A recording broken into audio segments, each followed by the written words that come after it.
Hello, everyone. Welcome to another episode of We the Kids. I'm Henry, alongside my brother Jack, and today we have a special guest for you.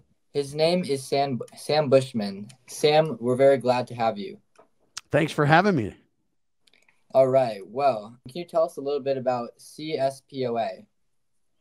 Yeah, the CSPOA stands for the Constitutional Sheriffs and Peace Officers Association. And it's a group of American citizens that want to create a great relationship between we the people and law enforcement. And we want to support our sheriffs when they're keeping the Constitution, their oath of office. We want to support them 100%. If they're not keeping their oath of office or obeying the Constitution, we want to help educate them to learn how. And as we do so, we want to build relationships of trust between the people and those who serve them. Okay, yeah. I'd like to ask because I know you mentioned about building relationships of trust with law enforcement, and I'd like to ask how exactly do you approach that in a world today where law enforcement aren't exactly viewed very very kindly. You know, you're right about that. They're not viewed in the best light. And I believe the media is to blame for a lot of that. Hmm. And there's ways to solve that. And one of the terms we use for that is called community policing. You say, well, what is community policing, Sam? That is an idea where the sheriffs, the police officers, the deputies, they literally go out in their community and they make friends and they influence people in positive ways. Let me give you an example. Imagine a sheriff going to the store and he sees an old lady struggling with her groceries. What does he do? He Hmm. goes over and helps her, and she can see that he's, Deputy Bushman. And Deputy Yeah. Bushman loads everything in her car and says, "Thank you, ma'am. Have a delightful day." Okay, let me give you another example to tell the story. I owned a radio station and I had a satellite dish and it was getting Hmm. vandalized. And I had a problem with that and I was kind of angry. I'm like, this is a problem. But I saw some kids hanging out by my satellite dish one time, and my first inclination was to go over there and rip them apart because for sure they were the guys responsible, right? Yeah. Well, I don't know that for sure. And so I did something entirely different. I went over there and I said, "Hey guys, how you doing, man? My name is Sam Bushman. What are your names?" And at first they were hesitant. And then they're Hmm. like, "Well, Steve, Pete, Joe." I said, "Nice to meet you. As you know, I'm Sam and I own this satellite dish. It's for my radio station, man. And it's pretty cool. We take this satellite and we broadcast information all around the world. It's pretty neat. Hmm. And I need some help, you guys. I'm having problems with my radio station where people are kind of jacking up my satellite dishes. I need you guys to help me. Will you keep an eye on them for me?" And these kids are like, "Well, sure, mister. Yeah, you betcha we will." And before you know it, man, I saw them hanging out by my satellite dish a couple weeks later, and I just walked by. I don't even say a word, and they go, "Hey, Mr. Bushman, we've been keeping an eye on your satellite dish, and it's all good, sir." And I'm like, "Thank you. We love you." Now, what's happening with that relationship? And just imagine if you had that relationship with your sheriff or his deputies or the members of the police department. Pretty soon, the police are your friends. They're the good guys and they have confidence in you, and it makes you want to live a better life and it Hmm. builds relationships of trust, right? That's what we're talking about. Yeah. Yeah, well, I love that story, and it goes to show how just having these close relationships like within your community can really be impactful, and having local and community policing I think would help out our local areas and communities a lot. I also have another story you'll find interesting. I have a current sheriff in Washington. His name is Bob Hmm. Songer. And Bob Songer has a sheriff's posse. And a sheriff's posse is volunteers that the sheriff can count on. He has about 150 of them. And he has a posse program for children when they're about 10 years old. They can get into his posse and they can learn about law enforcement. And there's opportunities for them to do things to help Hmm. support the sheriff's department and the sheriff's office. And they're kind of like young rangers, but for the sheriff. Yeah. It's pretty cool because they get these badges and these uniforms and these shirts that they wear, and they perform like security and trash cleanup for like events and things like that. And they feel like they're part of this community. And they like know the sheriff and they know all these deputies. And sometimes they get taken to the shooting range and learn to shoot. And they do all these awesome things. It's just part of the reach out program from the sheriff's office. Yeah. Yeah. Well, uh, I think that's also a really great thing, and yeah, I think right now, especially in this time in America, what we really need is to have a strong community, and yeah. And what I was going to say, though, is that's really good about what you have done with CPSOA. But one thing I want to ask is, what does CSPOA stand for? Stands for the Constitutional Sheriffs and Peace Officers Association.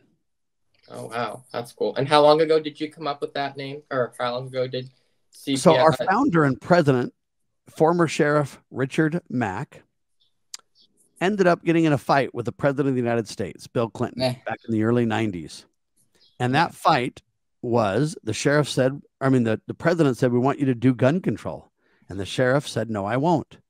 And the president of the United States said, Sheriff, I'll arrest you if you don't. And the good sheriff said, I don't think so. It's unconstitutional to disarm the people. I won't do it. And they went all the way to the Supreme Court, and Sheriff Mack beat Bill Clinton at the Supreme Court over what's called the Brady Bill. That was in 1997. That Supreme Court case was won. And Antonin Scalia, the Chief Justice at the time, wrote that prevailing opinion that the sheriff does not have to obey the president of the United States. It's not one's more powerful than the other. It's that they actually have dual sovereignty is what it's called. Well, since then, we've been training sheriffs and police officers all across the country in de-escalation training, as well as the proper role of law enforcement, the proper role of government training, how to keep their oaths of office, how to develop this community policing programs in their areas. And the CSPOA officially began in 2011.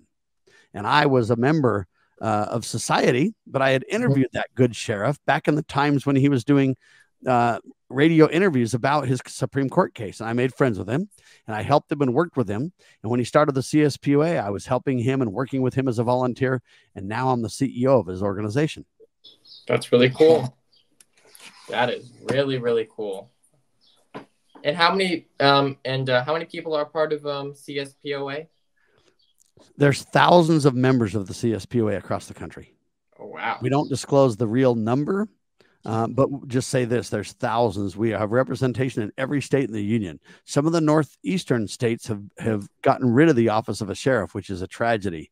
But across the country, there's about 3,000 counties with sheriffs and sheriff's offices in the country. Wow, that is really cool. Yeah. Tell us about yourself and what you do. So I was born blind 57 years ago, and I've been blind my whole life. I can't see anything at all.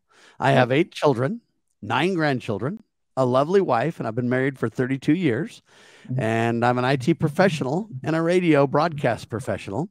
When I was a little kid, I wanted to get into the radio business, about 5 or 6 years old. And they said, forget it, kid. It's like being a rock star. Well, I guess I get the last laugh because I've made my living in IT and radio for more than 40 years now. That's great. Wow. Well, I love that. I love that story, just always, not like you had resentment towards them, but it's cool that you were the one who got the last laugh. So, anyway, I would like to ask you, how exactly do you balance work and family life? A lot of people balance it by putting time around their work. So they'll say, I work 8 to 5, or when I'm gone to work, I'm gone. When I'm home, I'm home. I don't do that. I work 24/6, and on the Sabbath, I rest. So my family gets me on the Sabbath day all the time, the Lord and my family.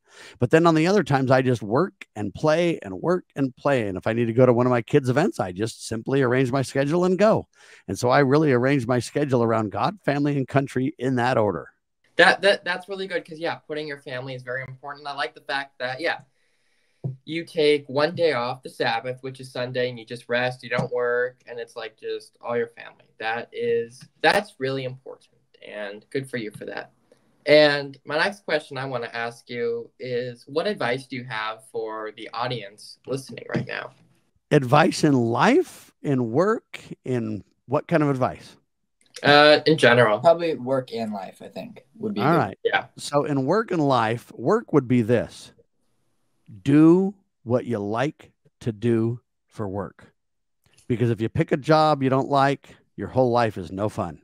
But if you pick something you love, it's not really work. It's just awesome every day to wake up and do what you love to do. When it comes to advice for your family, I would say this: put God first in your life and your family second. And if you and your spouse create a rock solid relationship based on the traditional family, blessings follow when you're true to that order God has set forth. That's really good. I like that. And to follow with that, I'd like to ask, how exactly do you kind of like keep your family involved with everything that you do, and just getting them active in your local communities and everything that you do as a family to make a difference? I'm going to tell you a little quick story that'll make the point. So I go to these broadcast conventions. There's one coming up in April in Las Vegas, and about 100,000 plus people attend. And since I'm a totally blind person, I need a guide.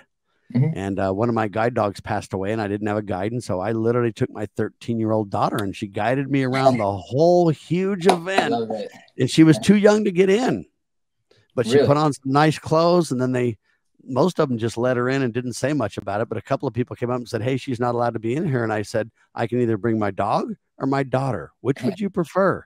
And they said, "You're fine, sir." I like that. Yeah, that's a really good story. Yeah. Well, that's it for today. That's all the questions we have for you today. And we just want to say thank you so much for coming on. We really appreciate it. We appreciate all you do for the community, and that you are having a great impact. Can I give you a parting shot? Yes. Yes. God trusts you, so you should trust him. That's rock solid right there. I know. It's so great to know that we have a God who we can trust all the time, and he's a God who's never going to mess up and never going to turn on us. So that is just so great. And I think sometimes we take that for granted, but it's just really wonderful. Thank you so much again, Mr. Bushman, for coming on. And until next time, everyone, goodbye. Thanks for having me. Bye.